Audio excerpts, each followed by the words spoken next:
You launch your store. You run your first ad campaign. Within 72 hours, your initial test batch of 100 units is completely sold out. The notification sound on your phone becomes a continuous, validating rhythm. You have proven the concept. You have found product-market fit. The math in your head is simple, almost intoxicating. If 100 units generated $2,000 in profit over a weekend, then 10,000 units will generate $200,000. The only thing standing between you and market dominance is inventory. You are ready to scale. You open the communication channel with the factory owner. You tell them you are ready to move from the 100-unit pilot to a massive 10,000-unit production run. Naturally, you expect a significant volume discount. More importantly, you expect the same rapid 15-day turnaround that got your first batch to market so quickly. You expect this new order to be exactly like the first, just on a larger scale. But scaling a physical product business is not a simple math equation. It is a complex infrastructure challenge.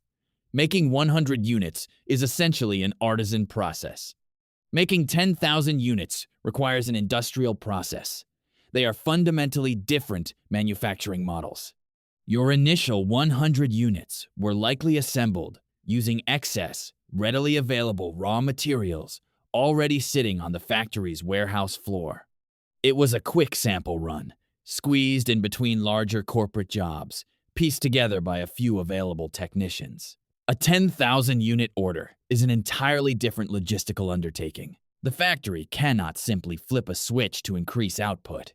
To fulfill an order of this magnitude, they can no longer use off-the-shelf, leftover parts. They must purchase bulk raw materials from their own network of sub-suppliers, who have their own strict lead times. They have to secure a dedicated, weeks-long slot on the main automated assembly line.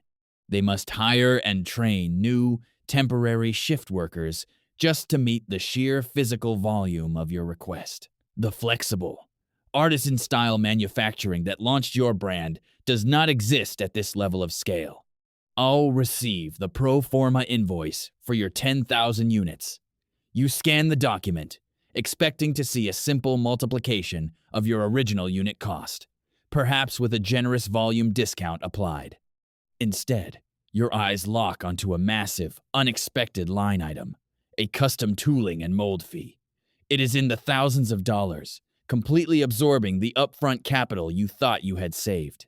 During your pilot run of 100 units, the factory likely used generic, shared molds, 3D printing, or basic CNC machining to fabricate your product quickly.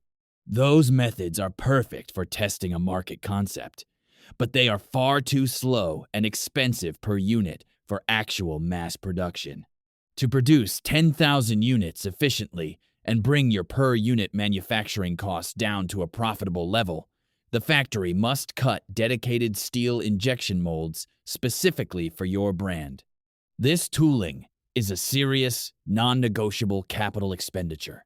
It takes weeks of engineering, testing, and refinement before a single unit of your actual production run is ever stamped out. You are no longer just paying for the product. You are paying to build the machinery that makes the product. But the tooling fee is only the first shock. For the first 100 units, your primary instruction to the factory was likely just a simple directive to make the final mass-produced item look and function exactly like the prototype. At a scale of 10,000 units, telling a factory to simply make it like the sample is a catastrophic business strategy. Without a comprehensive, formally documented Bill of Materials, or BOM, you have no contractual control over what is actually going into your product. A professional BOM does not just list the parts. It specifies the exact grade of polymer, the specific density of the foam, the precise gauge of the wiring, and the exact Pantone color code of the retail packaging. Without this granular level of detail, the factory is left to make their own assumptions. Facing their own rising raw material costs, they will naturally optimize for their own profit margins by substituting cheaper, unverified components to fill the massive order. If you do not lock in the exact specifications before production begins, you are surrendering total control of your product's structural integrity. You review the revised invoice, swallow the upfront tooling costs, and wire the standard 30% deposit to initiate mass production. You sit back at your desk, feeling the weight of a true executive executing a major global trade deal. But in reality, the trap has just been sprung. You have just locked up a massive portion of your working capital, and you do not yet realize the domino effect this single wire transfer will have on your entire operation. By placing this massive order, you have initiated a timeline that routinely bankrupts businesses that are otherwise highly profitable on paper. It is the excruciating reality of the cash conversion cycle. First, the factory requires a minimum of 45 days for mass production. During this month and a half, your initial deposit is gone, but you have absolutely no product to sell. Then comes day 45. The goods are finally finished and sitting on the factory floor. But before a single carton is ever loaded onto a truck, you are contractually obligated to wire the final 70% balance. Your entire capital reserve allocated for this inventory is now fully depleted. Next, moving 10,000 units economically requires ocean freight. You can no longer rely on the fast, expensive air shipping you used for your pilot run. Ocean freight adds another 35 days of transit, port congestion, and customs clearance time. Calculate the total. That is 80 days. For nearly 3 full months, your cash is trapped inside a steel container, floating somewhere in the middle of the Pacific Ocean. You have zero inventory to fulfill new orders. Yet, during those 80 days, your operational reality does not pause. You still have software subscriptions to pay. You still have advertising accounts to keep warm. You still have basic overhead to maintain. While you wait, your competitors, who manage their cash flow correctly, are still spending money to acquire your potential customers. The revenue engine of your business completely stops, but your cash burn rate continues relentlessly. The physical mass of your success has suddenly become a heavy financial anchor, dragging down your working capital into a black hole that you never modeled in your initial spreadsheet. 80 agonizing days finally pass. The delivery truck backs into your loading dock. You eagerly slice open the first carton of your 10,000-unit empire, expecting the exact same flawless product that launched your brand. You pull out a unit, but something is immediately wrong. The material feels slightly thinner. The stitching is noticeably uneven. The logo is fractionally off-center. You are staring directly at the second batch syndrome. This is a terrifying phenomenon known in global trade as quality fade. This is not necessarily a malicious act of sabotage. The factory is running a highly constrained business, facing their own rising costs for raw materials, squeezing margins, and the immense pressure of your 10,000-unit run. They will naturally look for microscopic ways to maintain their profitability. If you are not actively watching, they might quietly substitute a slightly cheaper polymer, use a lower grade of wiring, or speed up the assembly line, assuming you will not notice the fractional difference across 10,000 units. To prevent this catastrophic erosion of your brand, you must establish a golden sample. This is not a digital rendering or a verbal agreement. It is a physical, flawless, formally signed-off prototype. 3 identical golden samples are created before mass production ever begins. One is kept securely by you, one is held by the factory, and one is sent to an independent inspector. This physical unit becomes the absolute, undisputed law of your production run. However, a golden sample is entirely useless if it is only checked after the goods have crossed the ocean. You never, under any circumstances, wire the final 70% balance simply because the factory says the goods are ready to ship. Instead, you write a strict, non-negotiable clause into your initial purchase order. It must state that the final payment is strictly contingent upon a passing report from an independent inspection agency. This inspector physically visits the factory floor, pulls random cartons from the finished pile, and ruthlessly tests the mass-produced units against the physical golden sample.